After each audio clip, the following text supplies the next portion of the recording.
Welcome in to the latest episode of Betting the Pitch presents the Formula One edition. And I'm your host, the real underscore G Warner, joined by Roscoe Poop Scoop.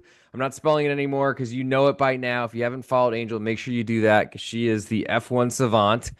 We are back for another episode. This time we are covering Miami at Angel Zhang. How are you doing on this beautiful Thursday, May 1st? We've made it to May, a long way through the season, but still a long way to go. Yeah, it's great. Now it's in the United States, right? The first race of the first US race in the of this season. So and it's a sprint weekend. So I think it's gonna be very fun weekend for a lot of people here.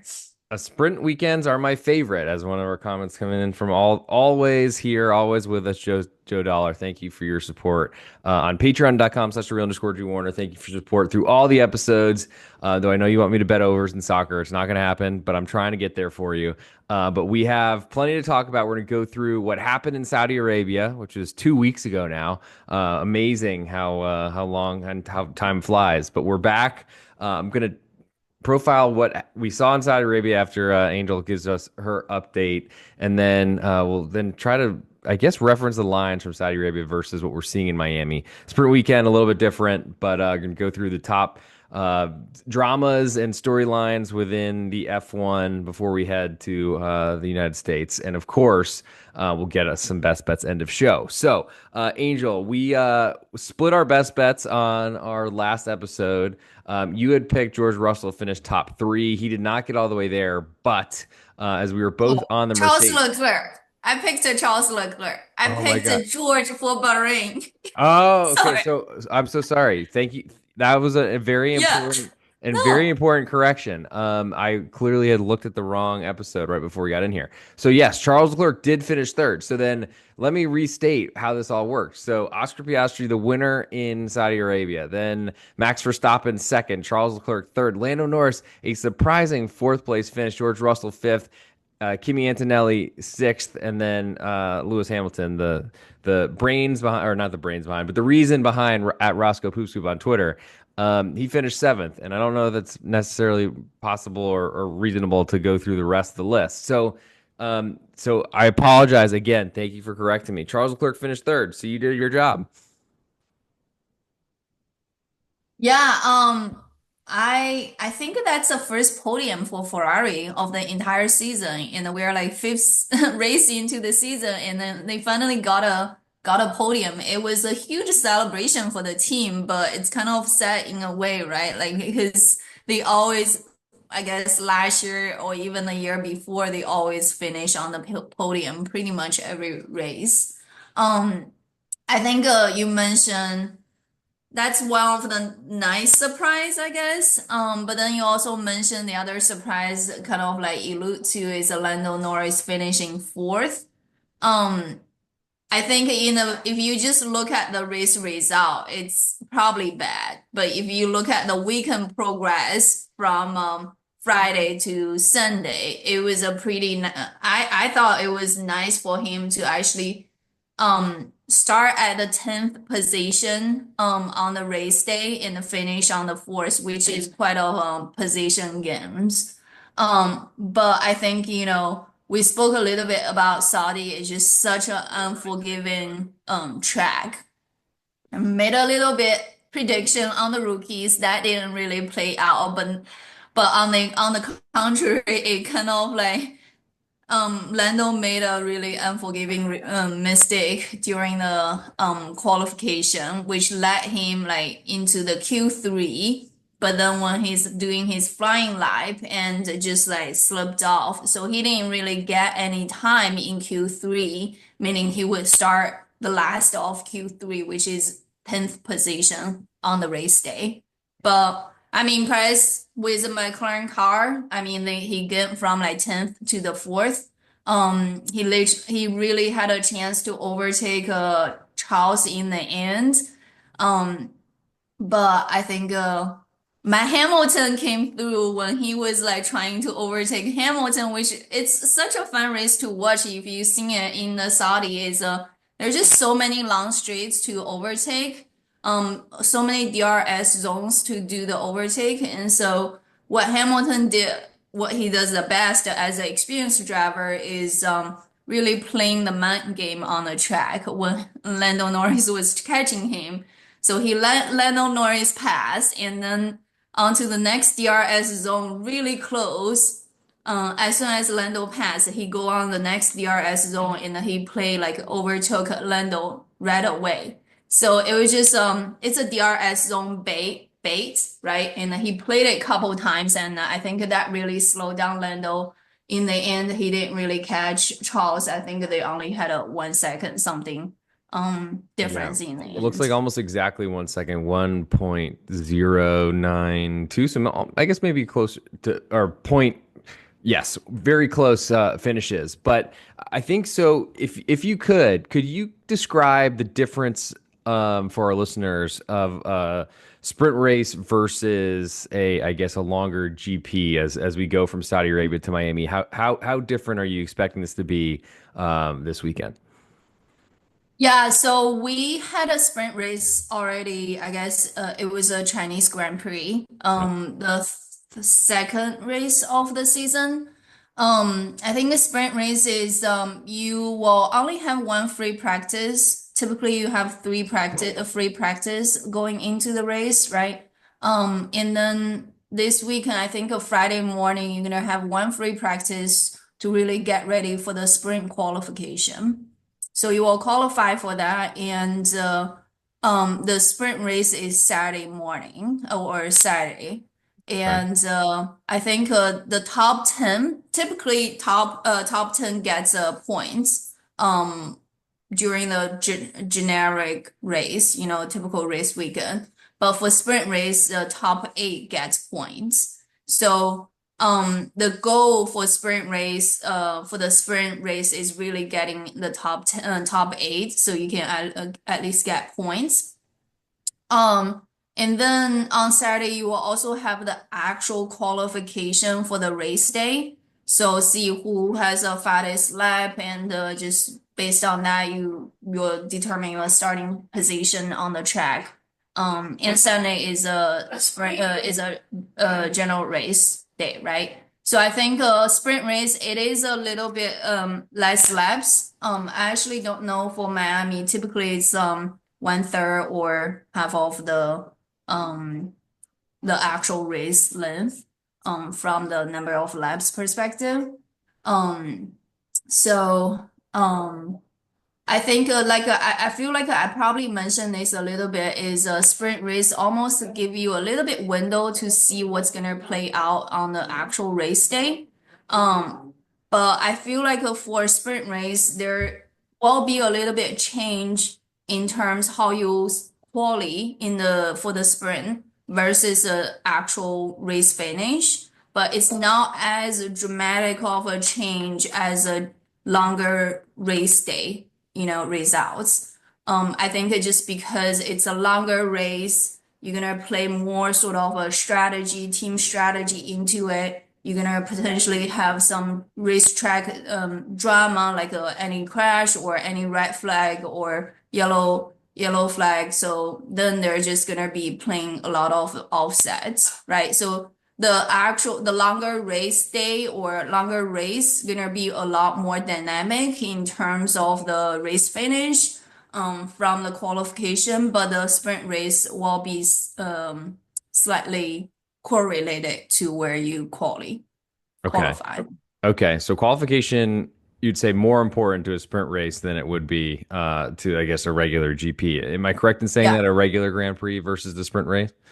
Yeah, I think in generically speaking, yes. Obviously, depending on the racetrack, it would be a little bit different, right? Some racetrack you just have a little bit higher correlation between the quality and the race results versus vice versa. Yeah. Okay. And tell me this. I think the elephant in the room is just based on the numbers, which I promised I would get into eventually. Just seeing that. Lando Norris, he became an underdog in Saudi Arabia. That seemed to be validated based on the finishes with Oscar Piastri beating his teammate, McLaren teammate, as Lando Norris finished fourth. That was my pick to win last, I guess, a couple weeks ago's race or the last version or last race in the F1. With Oscar winning now, has he? I know that we had talked about on the last episode about McLaren seeing their drivers as equals, not as a 1A and 1B, not as a Red Bull would have a Max Verstappen and whoever the heck else is in the next car. Um, do you think that's still the case, or has something changed? I still think they see them as equal. Right now, it's really play what is in and out of a race week where the driver's mentality is. Like there's just so much the mental sort of aspect to play into the driver minds now, especially the closer you are with your teammate who's driving the same sort of a car, the more messed up in your head is, right? So just depending how I think that depending how Lando kind of handle the outside noise, handle the pressure, and I think that in general, like even beginning of the season, like I was surprised to see how Oscar was just so undervalued beginning of the season, only because I do think he does have a calmer presence, as compared to Lando, throughout just the past few years, even as a sort of a younger driver compared to Lando. I don't know age wise, but just like on track age, right? So Sure. he's a little bit younger than Lando, and but he does kind of possess that calm presence, and nothing really kind of rattle him.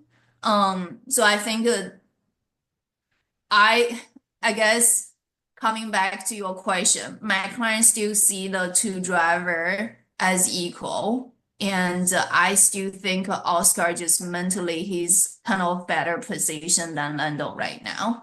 Especially with his like hot win from Bahrain and the Saudi and the Chinese Grand Prix. Well, He's so just have what an I've upper hand. seen, just to tell you where the market is now, for the Drivers' Championship, we've seen Oscar Piastri move from 8-1 underdog, and looks like one, two, three, four, fifth on the list of drivers most likely to win, to now the favorite -110. Lando Norris has climbed from +175 initially, just up to 2-1. So that's not a huge difference there, but it feels like the marketplace has shifted. I think a lot based on Oscar Piastri's performances so far.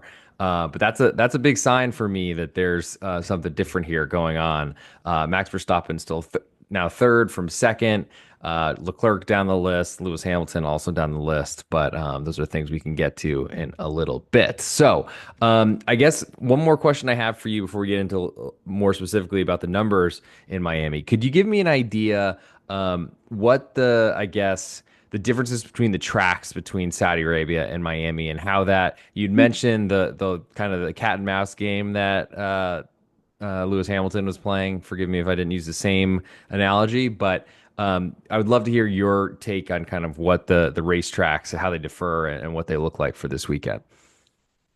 Yeah, so I think over the past few five races, I kind of like the schedule now because we get different flavors, right?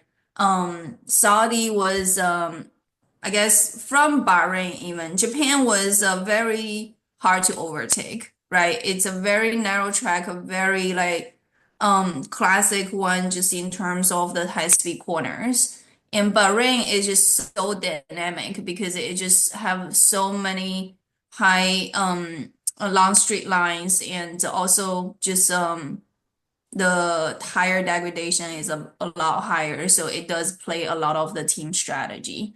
And then going to Saudi, it was I think it was just it's a street track, right? It's a net race, it's a street track, it just meaning the drivers just how they don't have a higher visibility as compared to other track, which or other race that's happen in the afternoon.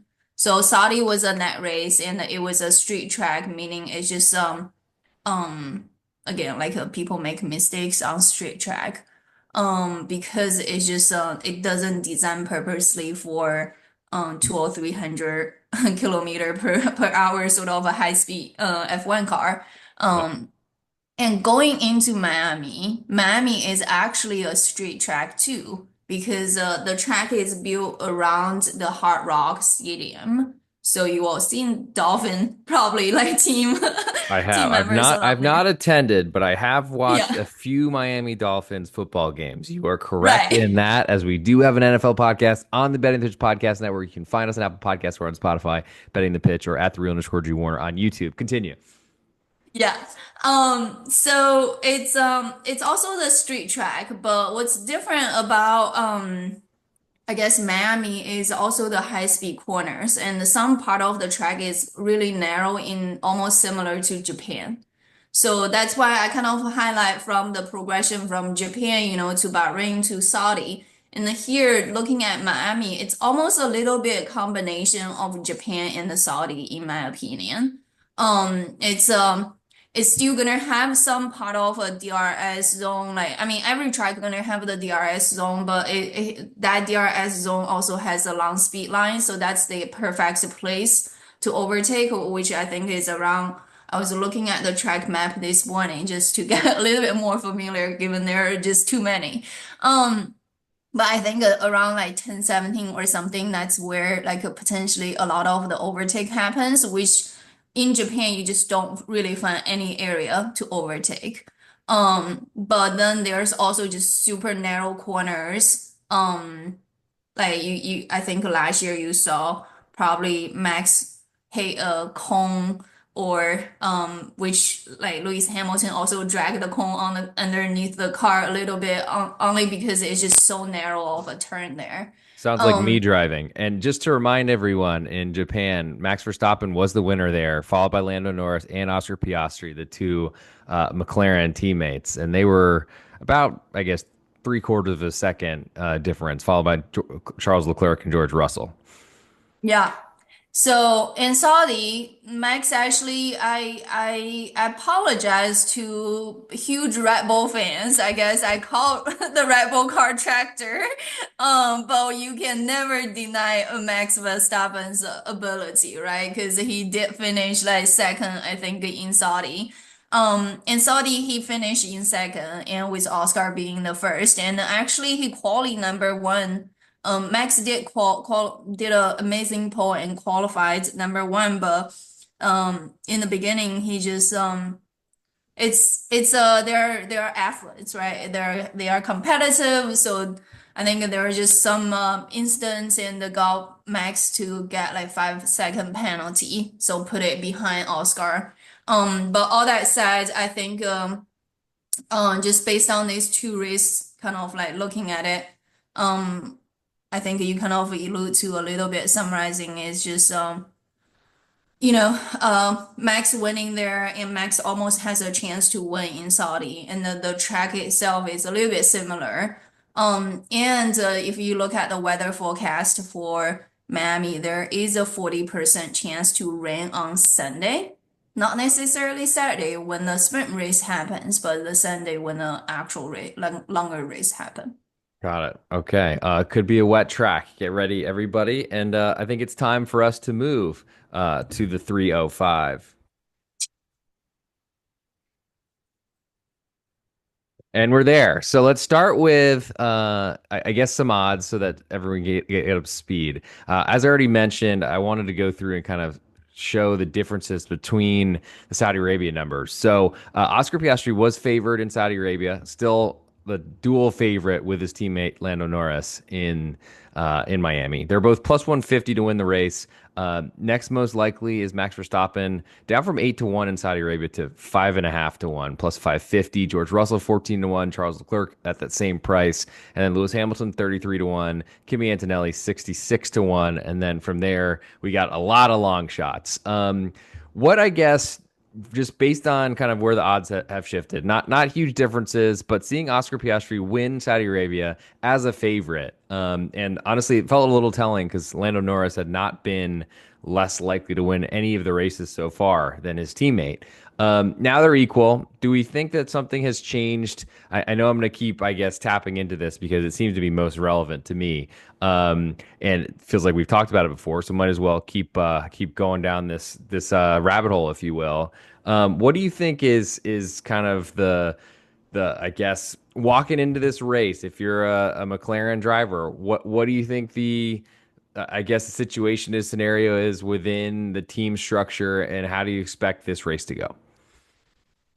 Well, looking at the money line, I would like to kind of agree with the money line that I've been saying all along. They should be equal opportunity, right? They should always get the same number. And I think the market finally caught up on my comments. I want to like, give So the myself a pat marketplace on my is now shoulder. listening to at Roscoe Poop Soup on Twitter. It only took one, two, three, four, five F1 races, but we're here now.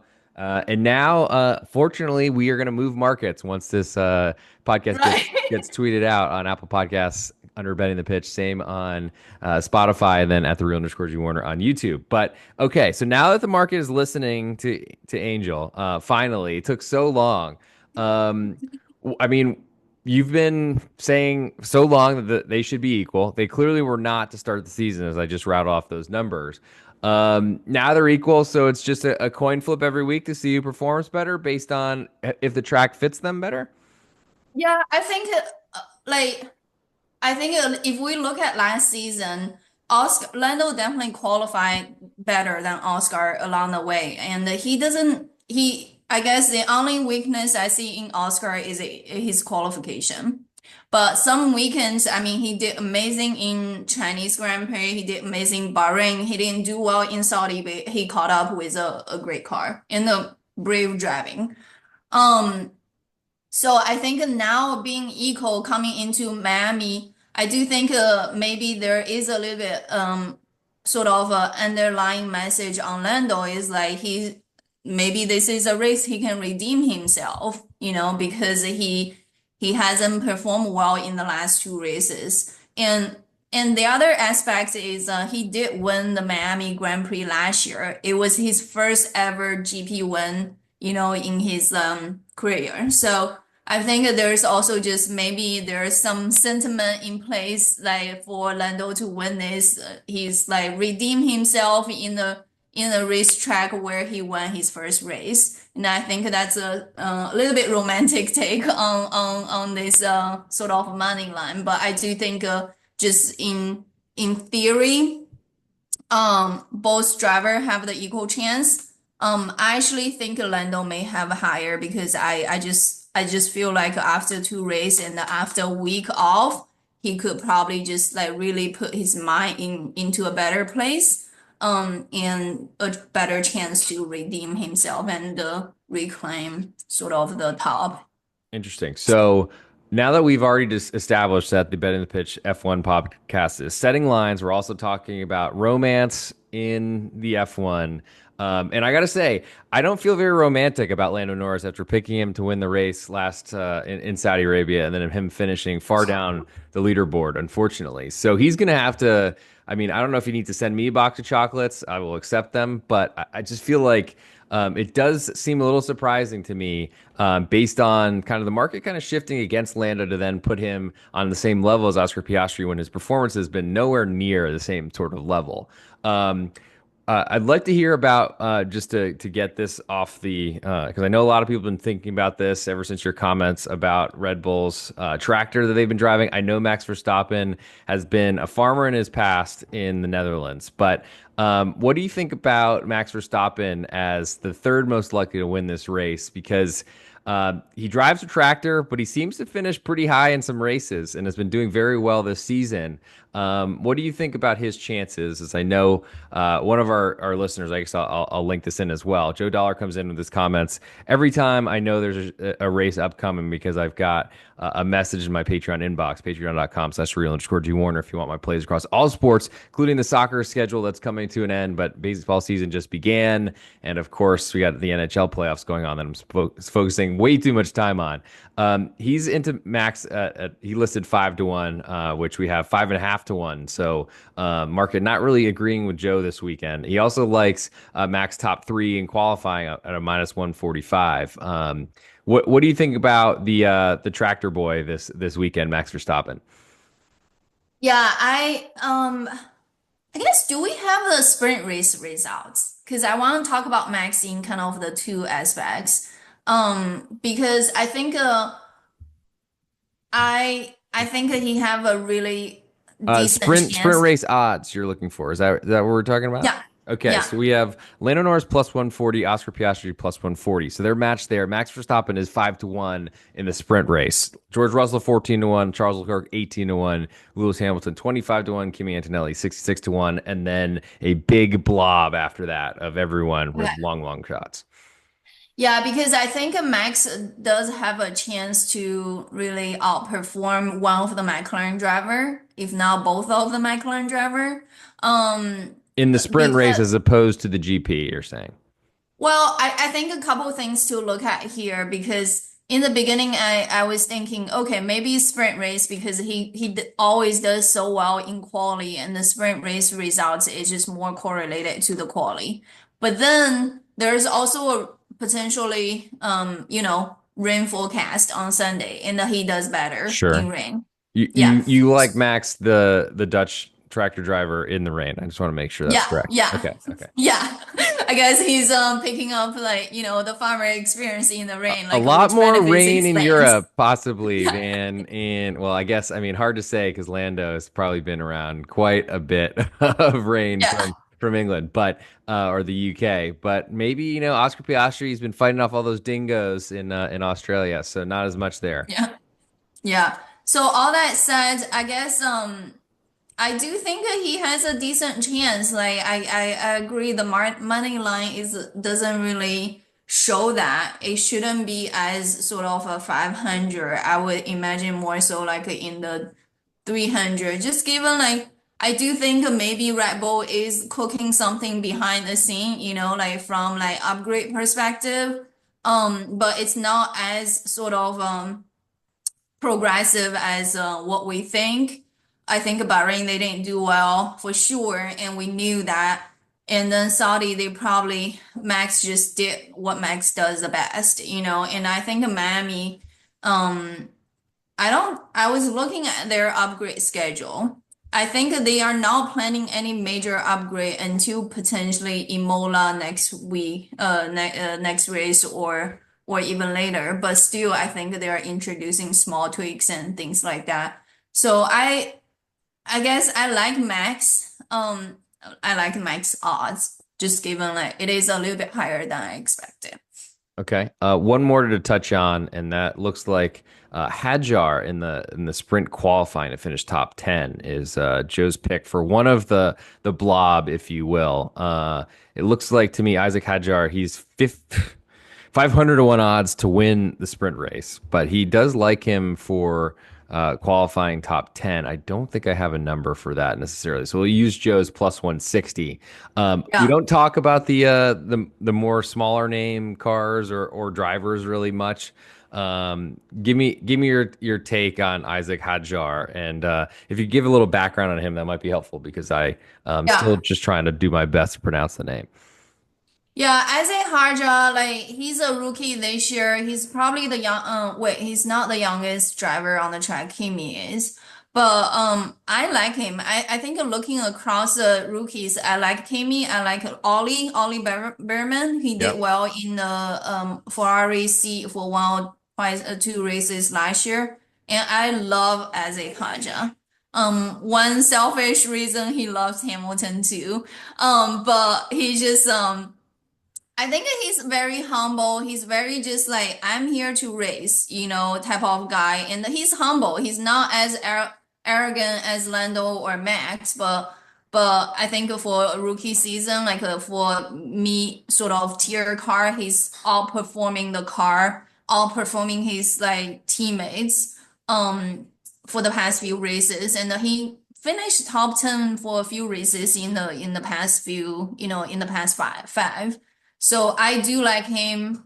And even last week, he would have probably get eighth or, if it wasn't Carlo and Alex Albon playing the team game, kind of blocking him. Uh, But but all that said, I would go for it. Like I think the top 10 for Isaac Haja in sprint quality makes sense.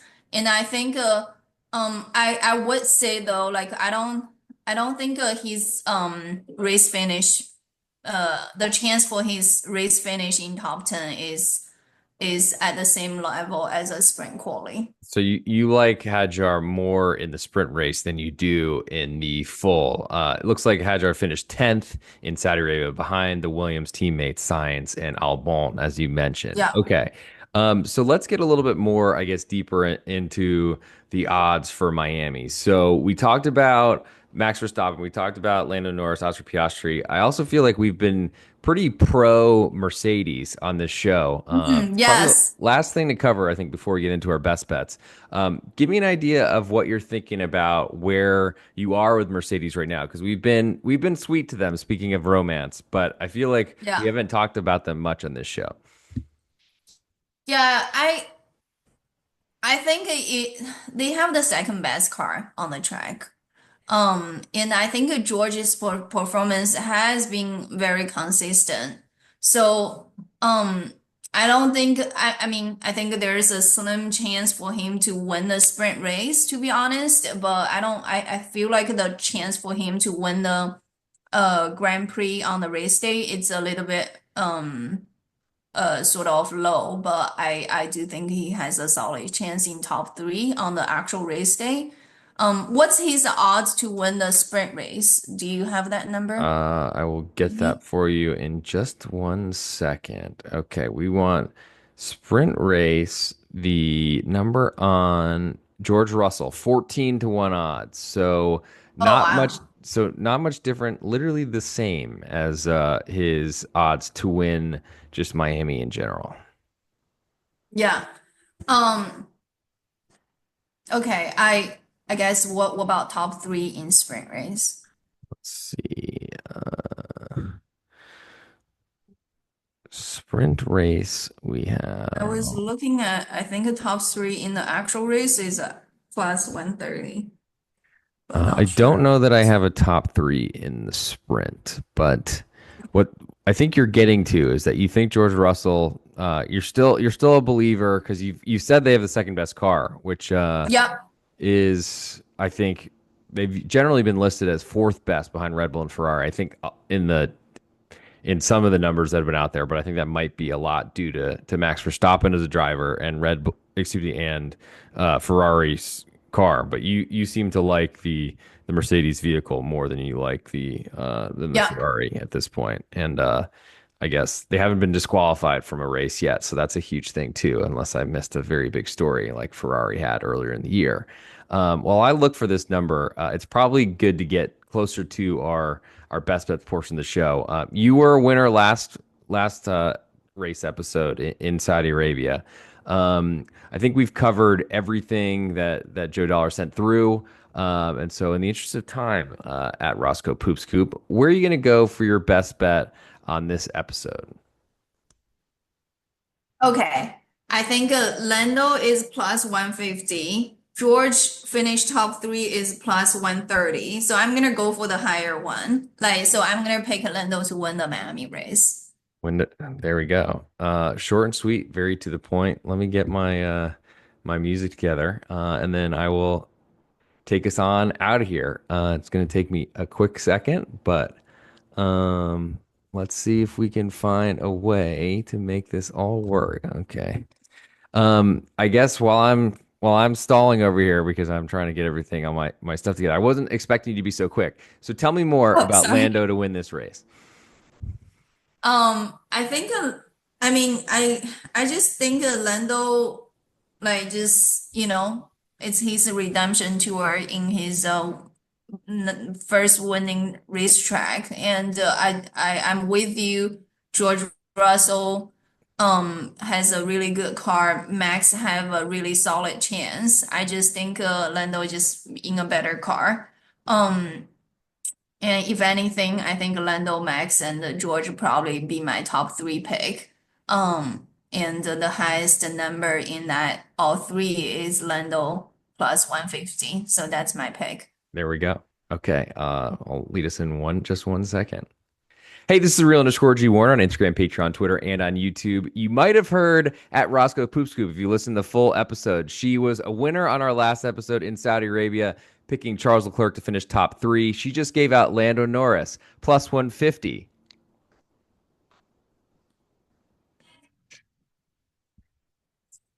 In Miami to win this race. So for my pick, I picked Lando Norris to win in Saudi Arabia, and I was not a huge fan of this. You can check me out on Patreon, patreon.com/real_G Warner. And of course, check out all F1 episodes on the Betting the Pitch podcast. You can find it Betting the Pitch on Apple Podcasts and on Spotify.